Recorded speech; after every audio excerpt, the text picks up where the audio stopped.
Hello दोस्तों, नमस्कार। स्वागत है आपका अपने ही यूट्यूब चैनल गुरुकुल ऑफिशियल पर।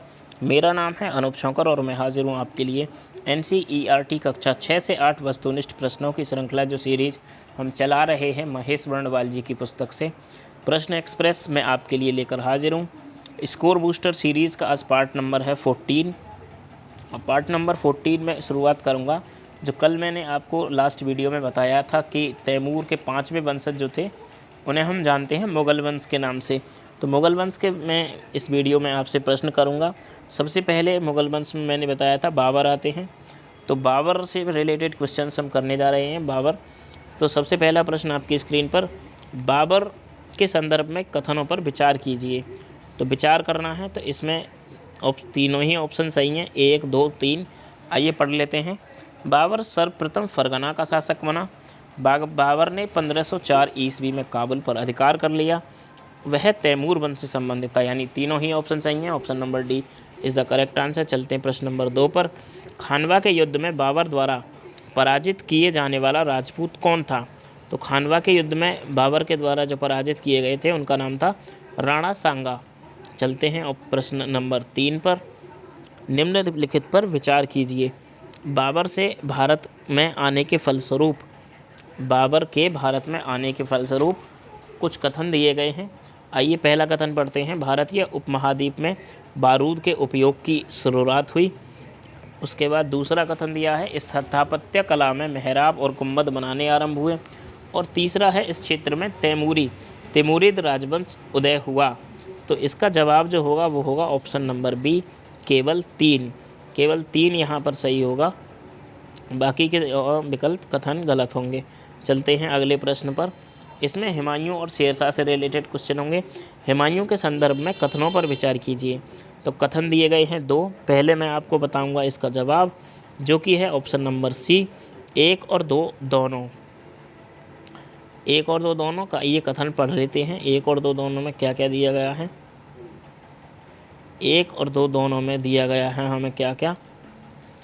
कथन 1 दिया गया है कि 1530 ईस्वी में आगरा में गद्दी पर बैठा 1530 ईस्वी में आगरा की गद्दी पर बैठा हुमायूं, और पूर्वी भारत का प्रवेश द्वार कहे जाने वाले चुनार दुर्ग पर घेरा डालते समय उनका सामना शेर खां से हुआ। चलते हैं अपने अगले प्रश्न पर।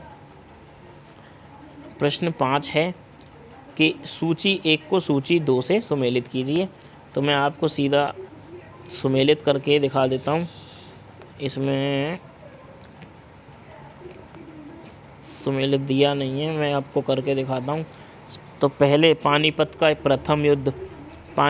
प्रथम युद्ध हुआ था 1526 में, यानी कि बी 1526।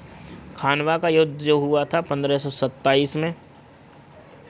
चौसा का युद्ध हुआ था 1539 ईस्वी में, 1539, और कन्नौज का 1540। तो खानवा का 1526, पानीपत का 1526, खानवा का 1527, चौसा का 1539 और कन्नौज का 1540। यानी इस प्रकार से बनता है हमारा ऑप्शन नंबर बी, बिल्कुल करेक्ट ऑप्शन नंबर बी होगा। चलते हैं अगले पर। मात्र एक मुट्ठी बाजरे के चक्कर में मैंने अपना साम्राज्य खो दिया।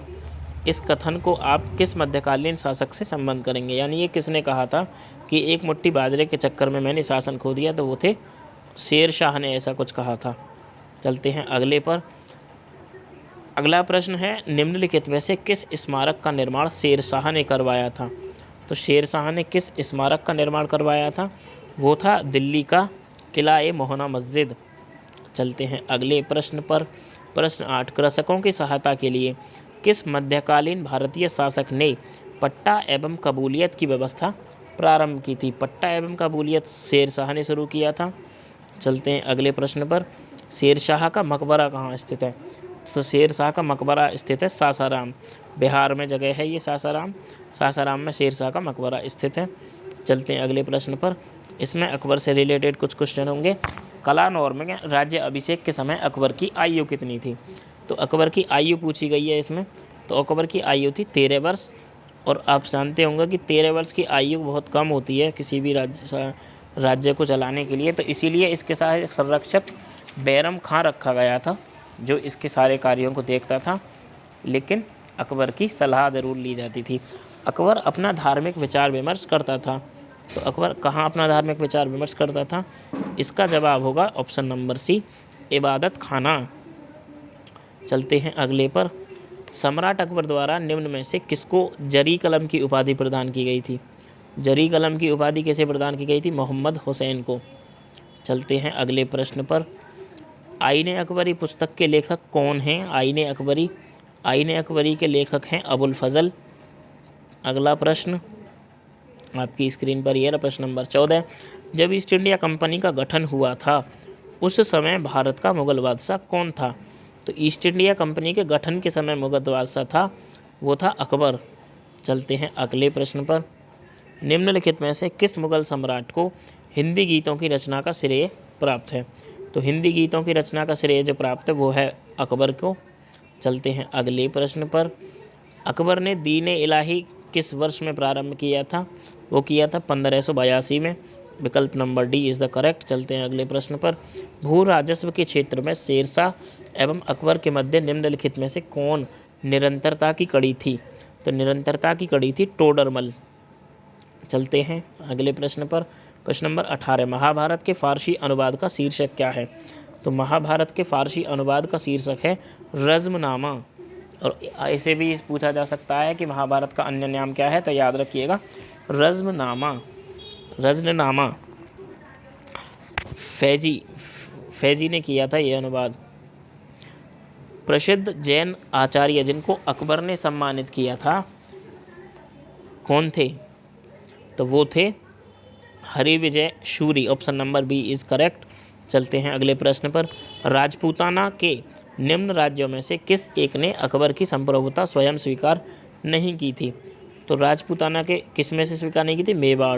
मेवाड़ के राजा जय सिंह बोला जाता है, उन्होंने अकबर की संप्रभुता स्वयं स्वीकार नहीं की थी।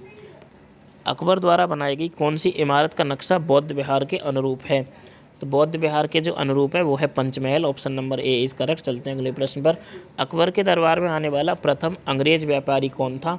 तो वो था Ralph Finch. Option A is the correct answer. चलते हैं अगले प्रश्न पर। अकबर के साथ युद्ध करने वाली दुर्गावती कहाँ की रानी थी? अकबर के साथ युद्ध करने वाली दुर्गावती जो हैं वो कहाँ की रानी थी? वो थी Mandla. Option number A is the correct answer. Important प्रश्न है, याद रखिएगा। उसके बाद जहांगीर।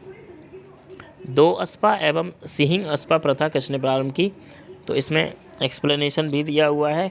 दो अस्पा और सिहिंग अस्पा प्रारंभ की थी जहांगीर ने, क्योंकि जहांगीर से रिलेटेड प्रश्न है तो जहांगीर इसका आंसर भी होगा।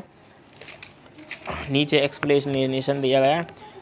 दो अस्पा एवं सिंह अस्पा प्रथा का प्रारंभ जहांगीर ने अपने शासनकाल के दौरान प्रशासनिक कार्यों के अंतर्गत किया जाना था। इन दोनों के अंतर्गत बिना जात पात बढ़ाए ही मनसबदारों को अधिक सेना रखनी पड़ती थी। चलते हैं अगले प्रश्न पर। अगला प्रश्न है, जहांगीर ने सर थॉमस रो को कहाँ मिलने का अवसर दिया? तो जहांगीर ने सर थॉमस रो को ऑप्शन बी यानी अजमेर में मिलने का अवसर दिया। किस मुगल शासक ने तम्बाकू के प्रयोग को निषेध किया? तो वो किया था जहांगीर ने। जहांगीर ने तम्बाकू के प्रयोग को निषेध किया। प्रश्न नंबर 27। जहांगीर महल कहाँ स्थित है? तो जहांगीर महल स्थित है आगरा में। Option number C is the correct answer. चलते हैं अगले प्रश्न पर, जो कि प्रश्न नंबर 28 है। नूरजहाँ का वास्तविक नाम क्या है? नूरजहाँ का वास्तविक नाम है मेहरुन्निसा। Option number C. 29 नंबर की ओर चलते हैं। प्रश्न नंबर 29। निम्नलिखित अंग्रेजों में से किसे जहांगीर ने खान की उपाधि से सम्मानित किया था? ऑप्शंस हैं आपके हॉकिंस, टॉमस रो। तो इसमें जवाब होगा ऑप्शन ए हॉकिंस। हॉकिंस को किसके खान की उपाधि से सम्मानित किया था। प्रश्न 30। जहांगीर की निम्नलिखित पत्नियों में से किसने आत्महत्या की थी? तो आत्महत्या की थी शाह बेगम ने। Option number B. चलते हैं अगले प्रश्न पर। प्रश्न नंबर 31। मुगल चित्रकला ने किसके शासनकाल में? मुगल चित्रकला अपनी पराकाष्ठा पर पहुंची किसके शासनकाल में? तो यहाँ पर चित्रकला पूछा है, ध्यान से दीजिएगा। तो चित्रकला का जवाब होगा जहांगीर। ऑप्शन नंबर सी। चलते हैं अगले प्रश्न पर। यहाँ होगा शाहजहाँ से निर्माण बात दिल्ली के लाल किले का निर्माण किसने करवाया? तो वो ऑप्शन नंबर डी, शाहजहां ने ही करवाया। अगला प्रश्न, मुमताज महल का वास्तविक नाम क्या था? अभी आपने देखा था नूरजहां का वास्तविक नाम, मुमताज महल का वास्तविक नाम था अर्जुमंद बानो बेगम। ध्यान रखिएगा दोनों में अंतर। प्रश्न नंबर 34, निम्नलिखित मस्जिदों में से किसका निर्माण मुगल सम्राट शाहजहां द्वारा किया गया था? तो शाहजहां द्वारा किए जाने वाला निर्माण था जामा मस्जिद, दिल्ली, ऑप्शन ए। चलते हैं प्रश्न 35 की ओर। निम्नलिखित में से कौन सा राज्य शाहजहां के साम्राज्य का सर्वप्रथम अभिन्न अंग बन गया? कौन सा राज्य? तो ऑप्शन बी, अहमदनगर। चलते हैं अगले प्रश्न पर। औरंगजेब किस मुगल सम्राट ने अपने शासनकाल में सर्वाधिक संख्या में हिंदू अधिकारियों की नियुक्ति की थी? तो सर्वाधिक हिंदू अधिकारियों की नियुक्ति करने वाला था औरंगजेब, यानी B is the correct answer. Bibi ka Maqbara का निर्माण किसने करवाया था? बीबी के मकबरे का निर्माण करवाया था ऑप्शन नंबर डी, यानी औरंगजेब ने। अगला प्रश्न, दिल्ली के लाल किले में मोती मस्जिद का निर्माण किसने करवाया था? तो ये भी शाहजहां ने ही करवाया था। नहीं, औरंगजेब ने करवाया था, औरंगजेब ने करवाया था, सॉरी। दिल्ली में मोती लाल किले में मोती मस्जिद का निर्माण करवाया था औरंगजेब ने, ऑप्शन नंबर डी। 39वां प्रश्न, निम्न में से किस मुगल बादशाह का 2 बार राज्य अभिषेक हुआ था? तो 2 बार राज्य अभिषेक हुआ था ऑप्शन नंबर डी, यानी औरंगजेब का। अगला प्रश्न, राजस्थानी और पंजाबी पहाड़ी शैली का विकास किस मुगल शासक के शासनकाल में हुआ था? तो इसका भी जवाब ऑप्शन नंबर डी, यानी औरंगजेब ही होगा। तो ये थे आज के 40 प्रश्न। हमने काफ़ी कम समय में 40 प्रश्नों को कंप्लीट किया। इसी स्पीड के साथ मैं आपको हमेशा प्रैक्टिस कराऊंगा। केवल 12 मिनट का समय हमने कुल लिया, क्योंकि मैं आपको कोई कंसेप्ट नहीं पढ़ा रहा हूं या आपका कोई सिलेबस कवर नहीं करवा रहा हूं। मैं केवल आपको प्रैक्टिस करवा रहा हूं, क्योंकि आपने सुन रखा होगा practice makes a man perfect. आपने देखा होगा कि हम थ्योरी पढ़ लेते हैं, सब कुछ कर लेते हैं, लेकिन फिर भी मार्क्स कम रह जाते हैं। तो कमी रह जाती है प्रैक्टिस की। मैं प्रैक्टिस का सेशन आपके लिए लाता हूं, और ऐसे ही रोज़ाना आपको एक वीडियो मिलेगी 10 मिनट, उसकी लास्ट ड्यूरेशन होगी। अगर आप चाहते हैं कि इसकी ड्यूरेशन को थोड़ा और बढ़ाया जाए, आपको मेरी साउंड से कोई प्रॉब्लम है, साउंड क्लियर ना हो, या आपको लगता हो कि स्पीड ज़्यादा तेज़ है, थोड़ी और कम होनी चाहिए, या स्पीड कम है और बढ़ जानी चाहिए, किसी भी प्रकार का सुझाव हो कमेंट बॉक्स में ज़रूर दें। अपना फीडबैक हमें ज़रूर दें। Thanks for watching the video. अगर वीडियो पसंद आई हो, क्वेश्चन अच्छे लगे हों और परीक्षा की दृष्टि से महत्वपूर्ण लगे हों, तो वीडियो को लाइक ज़रूर करें, चैनल को सब्सक्राइब करें आगे वीडियोस पाने के लिए, और अपने दोस्तों के साथ शेयर करें और चैनल के सब्सक्राइबर बढ़वाएं, जिससे आपको और मुझको दोनों को वीडियो को ढूंढने में परेशानी ना हो। Thanks for watching complete video. Thank you so much. मिलते हैं अगले वीडियो में, तब तक के लिए टेक